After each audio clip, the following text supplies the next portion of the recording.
We're here at AQS Quilt Week in Charleston, and I'm here today with Jamie Kouba, and you're from Minnesota. I am Well, indeed. so you made quite a trip to get down here. I did. And is this the first time you've entered an AQS contest? I think I've entered one other time. So, Okay, yeah. the first ribbon?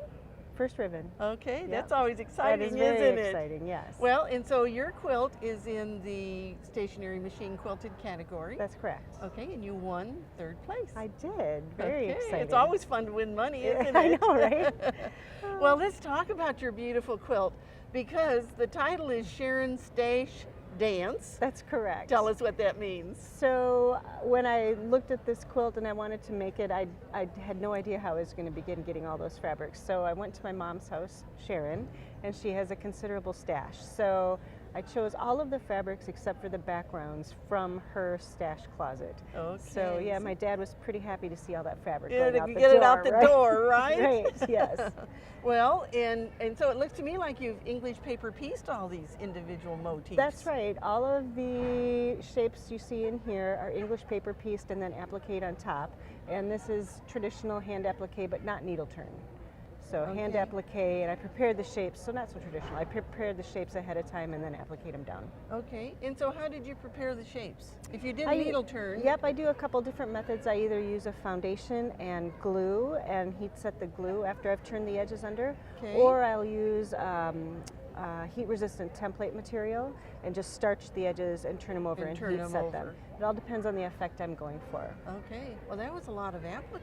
It was a lot of tiny pieces. And so how long did it take to put this all together? I would say about 3 to 4 years, but you know, sometimes you have to set it aside and regain your passion for it and pull it back out. So. Yes, because even just making all these individual pieces, That's right. that took a long time. Yeah, you it was- probably had a big stack by the time I you did. were It all was an finished. excellent travel piece.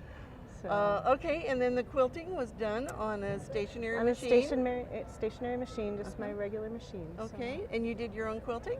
I did, yes. Good for you. Yeah. And so you did a lot of echo, which kind of makes an interesting background because it adds a lot of texture, doesn't it? Yeah, I wanted them to dance.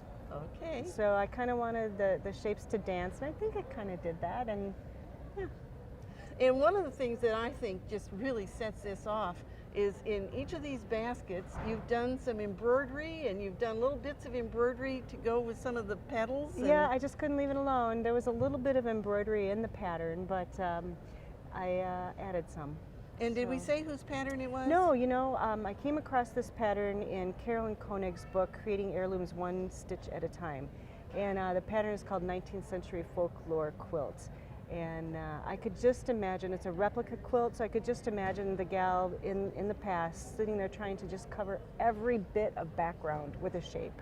And weren't you lucky to have a mom with all this I fabric? know, right? So, very lucky. Well, congratulations. Thank you. We're glad that you came to see us here at the show.